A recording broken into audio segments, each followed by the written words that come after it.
Hello and welcome to the Brian Hornback Experience. This is episode 89, and we are going to introduce you to yet another candidate that will be on the ballot August the 4th in the Knox County General Election. Early voting is July the 15th through the 30th, and we have a candidate for school board from out in District 6. We have Dr. Phillip Michael Sherman. How are you today? Good. How are you doing? I'm great. So you're running as an independent in District 6 because our legislature, I guess last year, decided that school board races, when they were changed back in the early 90s from partisan to nonpartisan, they changed them back to partisan. So anyway, so you're running as an independent in District 6, which is predominantly Hardin Valley, Karns, right? Yeah, we got a couple other schools up in there. We've got Pleasant Ridge, Northwest Middle, Norwood Elementary.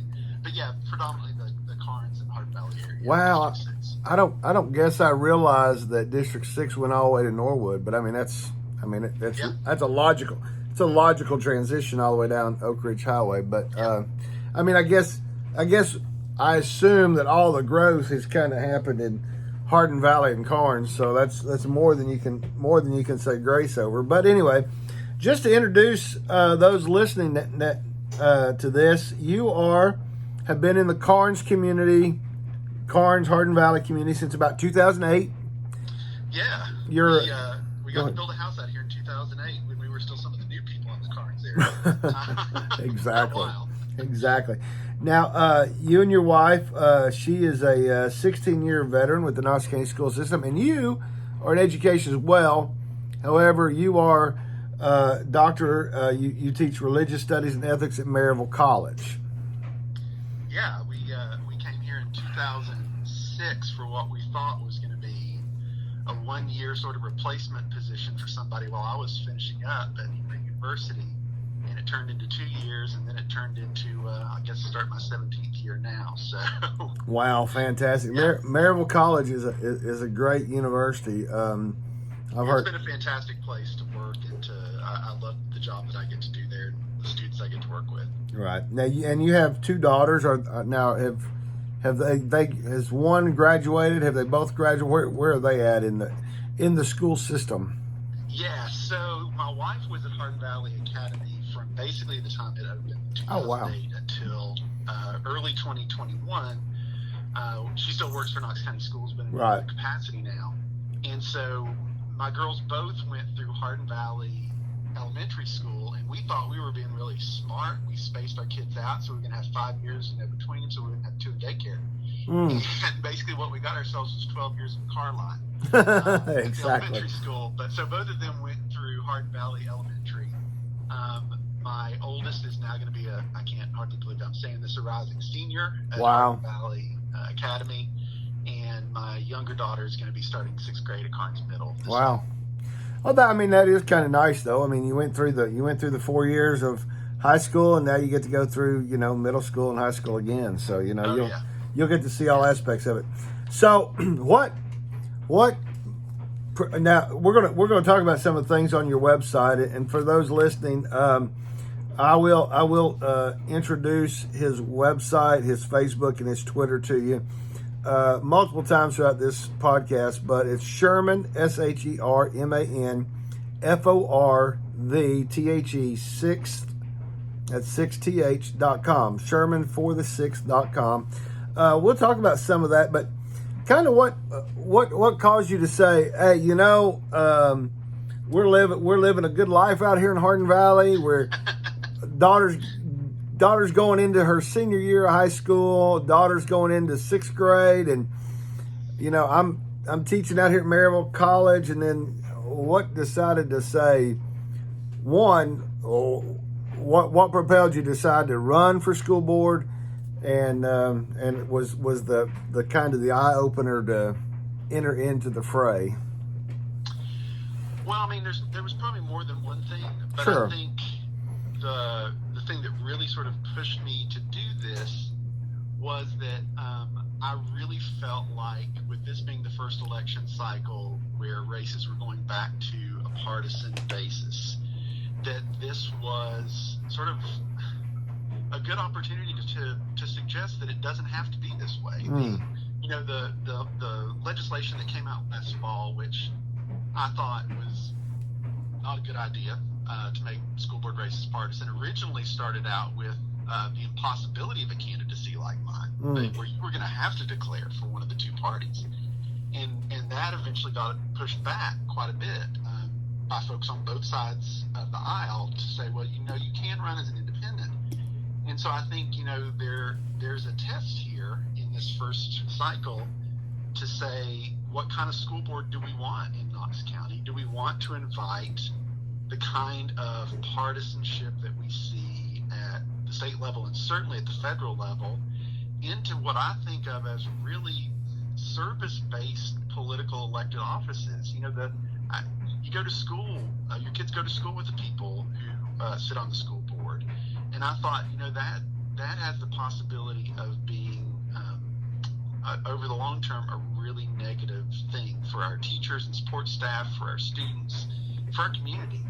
And if we can push back against that a little bit and show that it is possible to run an independent campaign, it is possible to try to do this work as a member of the community without first and foremost trying to represent a political party or a certain ideology or something like that, then it's worth it.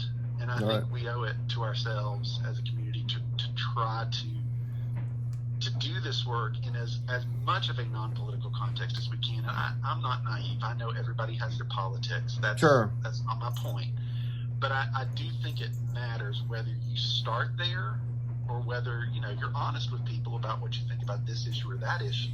But to start with a political label, to me, felt like a really bad idea.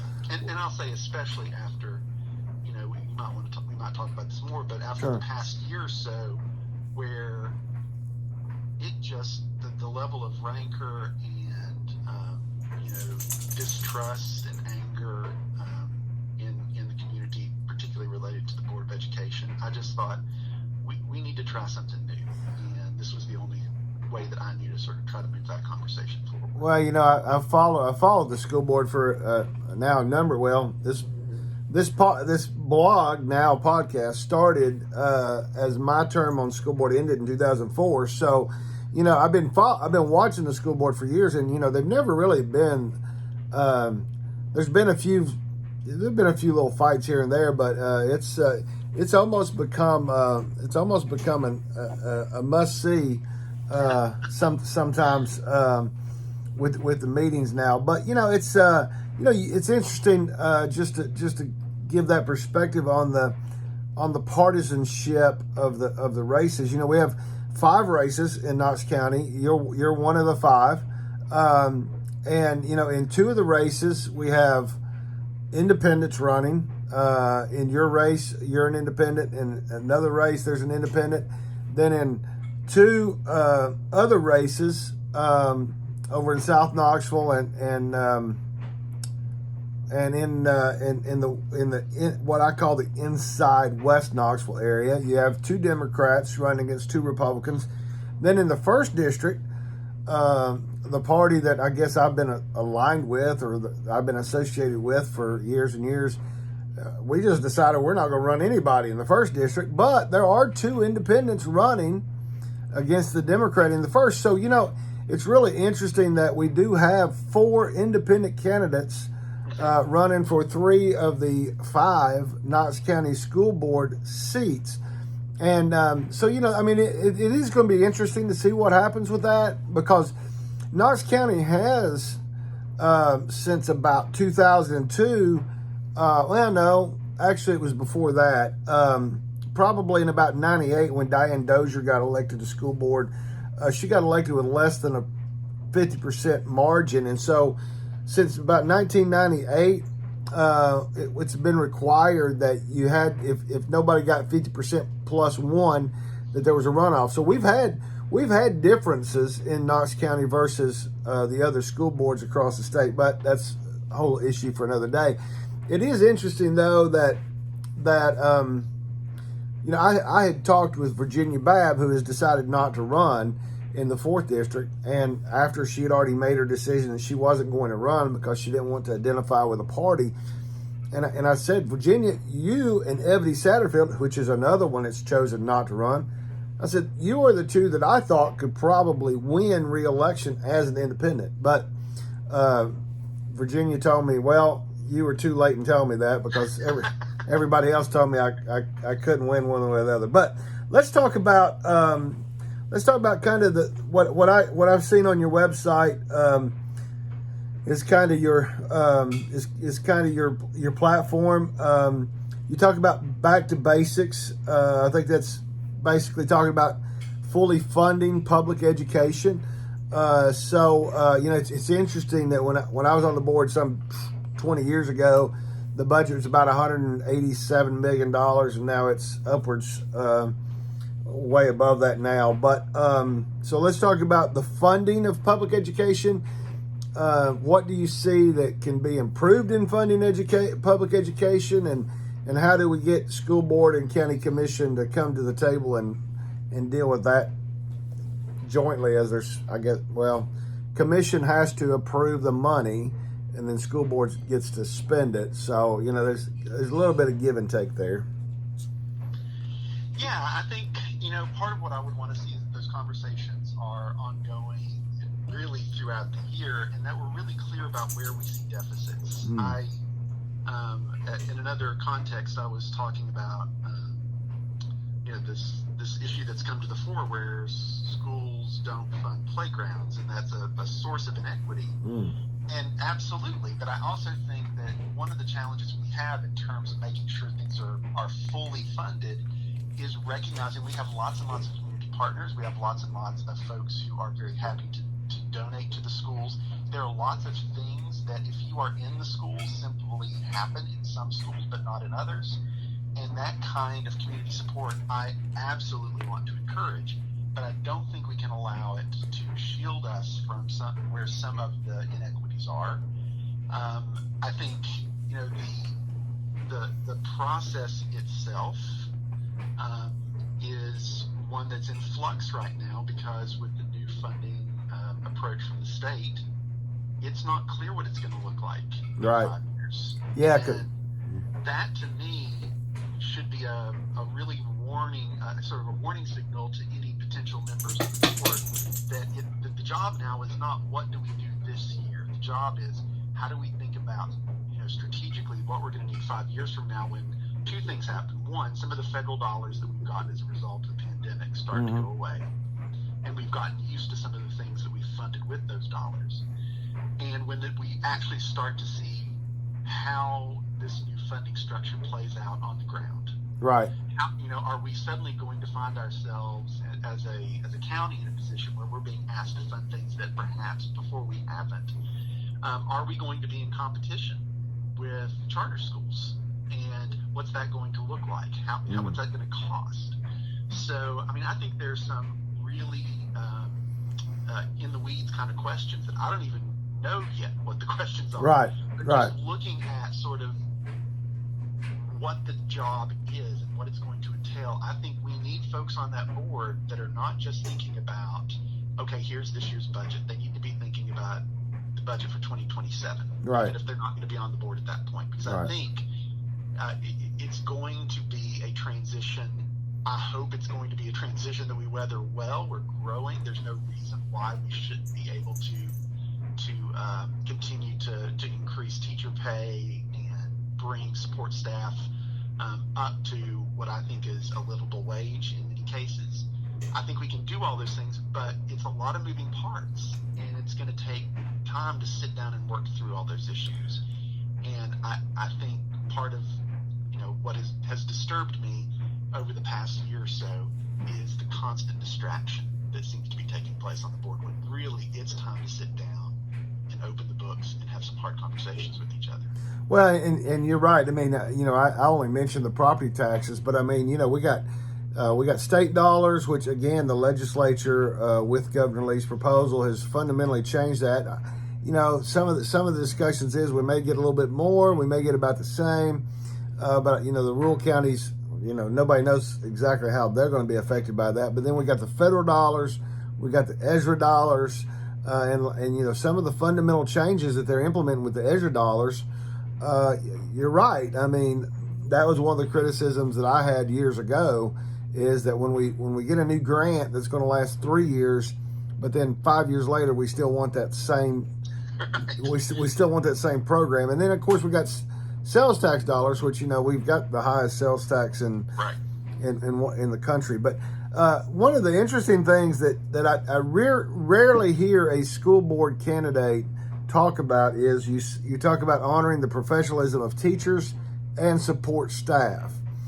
It's really rare to have someone talk about support staff, and that's been reflected in the school system's budget. Everybody wants to give teachers a pay raise, and teachers deserve a pay raise. But at the same time, the support staff, whether they be cafeteria workers, custodians, educational assistants, secretarial, the support staff, I've heard that they don't really feel. I think Bob Thomas has tried in the last couple of years to boost that a little bit, and they're going to boost it again this year. But kind of talk about how you've seen it through your eyes as a parent and as a spouse, how the teacher and support staff work together.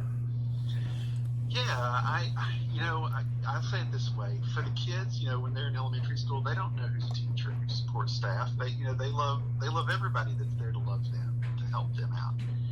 And it seems to me that part of honoring people's professionalism is to pay them what their training is worth. And so I get the idea of a salary scale. I mean, that's right. That's industry standard across most areas of work. But I think particularly when we know that we have some support staff who are doing so much of the work, particularly, and I'll just talk about a school that I know, the Hardin Valley Elementary context, where they're at close to 1,400 students right now, way over capacity, right? And that's after multiple, rezonings. They're just at stretch, and so a lot of that work is being done. And the ability of the teachers in the classroom to deliver quality instruction is dependent upon all of these other people who are coming in and doing the work every day, very often at a much lower pay scale. And so, again, here's a question I don't have the answer to right now. Right. I don't know what is possible in terms of addressing those issues. I know, the same thing we saw tremendous shortages in cafeteria staff and bus drivers, and those are other places that if those jobs aren't getting done, the educational mission of Knox County Schools is not being fulfilled.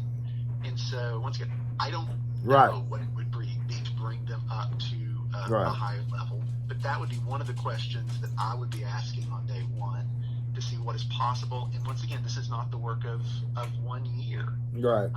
This is the work of 5 years, of 10 years, of having a salary plan that says here's what we think we would like to accomplish, even if we can't accomplish it. One of the things I think is having talked to teachers and support staff and others in education, money matters, and I'm not gonna be shy about advocating for finding more dollars ever. But money's not the only thing that people value when it comes to their professional identity and the work that they do. And I think to tell people we recognize that the work you're doing is important, that it supports our schools. We know we're not paying you what we should be. Here's our plan to try to begin to address that. It's powerful. Oh, absolutely. If people just feel appreciated, it goes a long way.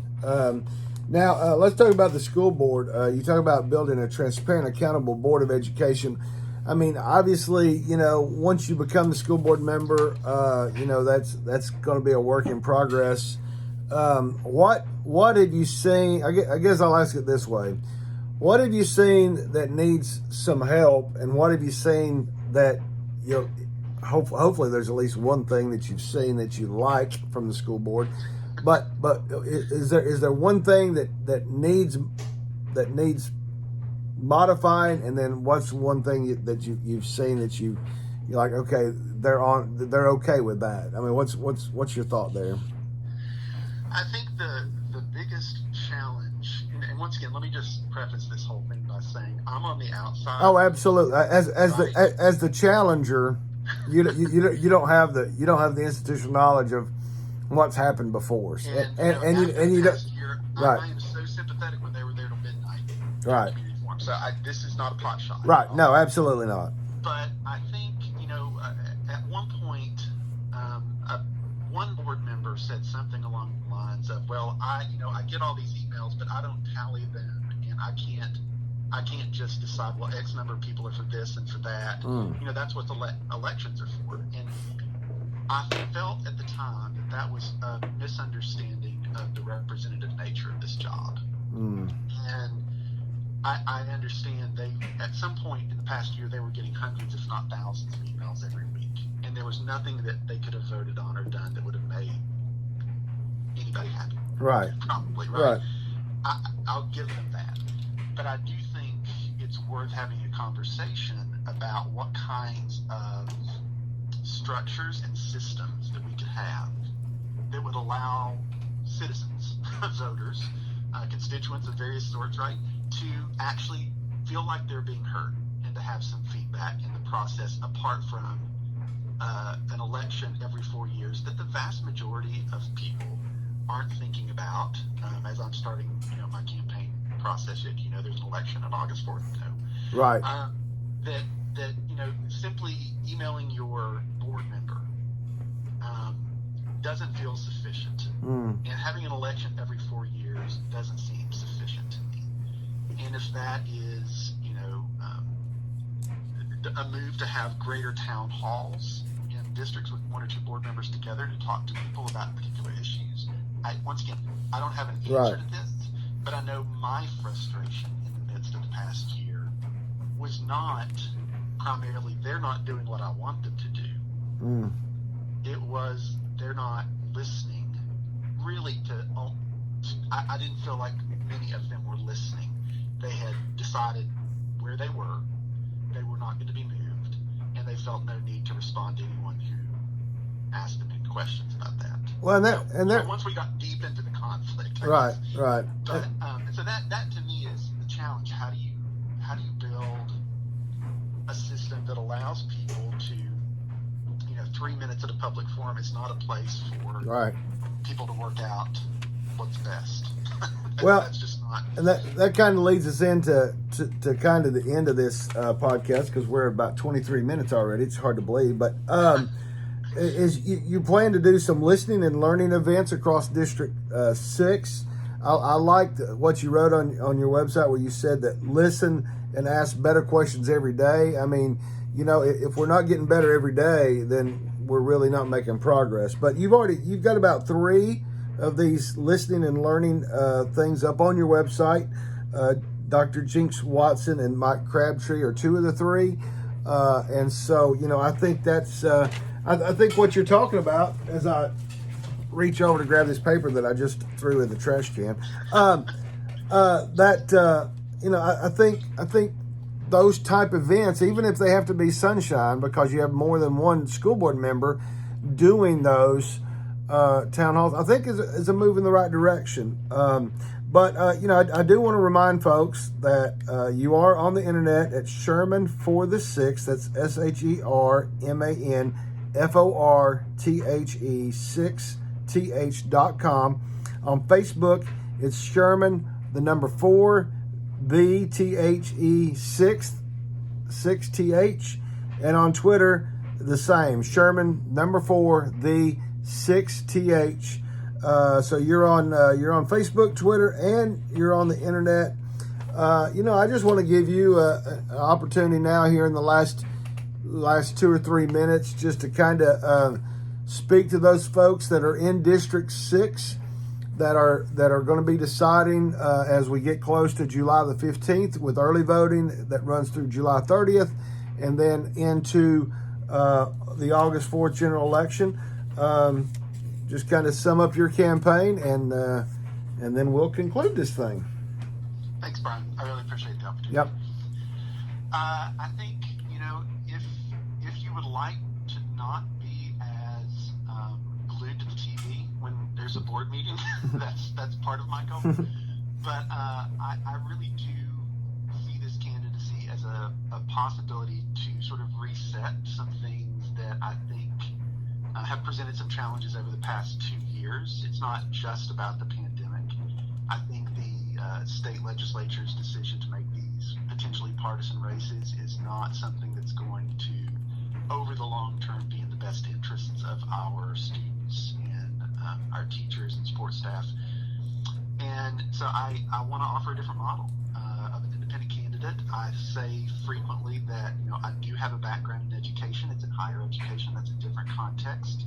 But part of my training and part of the work that I do in higher education really is about going out and listening to people and talking to people and trying to learn about things that I want to know more about. And so I see the office here, the position as a school board member, it's a really particular kind. It's an elected office for sure, but I do see it as service to the community. And having had 2 daughters go through the system, or in the process of going through the system, I have been so thankful and so grateful for the kinds of care and concern that they have been shown by everyone in Knox County schools, that it felt like the only way I could say thank you really adequately was to offer myself as a candidate. And I have a lot, as I've said, to learn.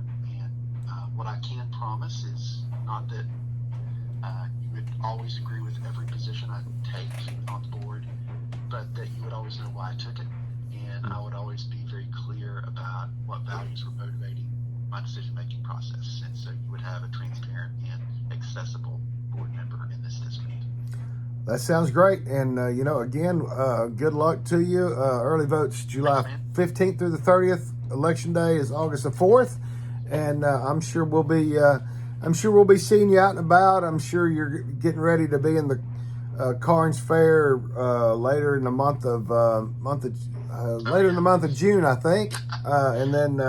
We'll see you out and about as you're campaigning, and we wish you well. And thanks for being on the Brian Hornback Experience. Thanks, man. Thank you. Bye-bye.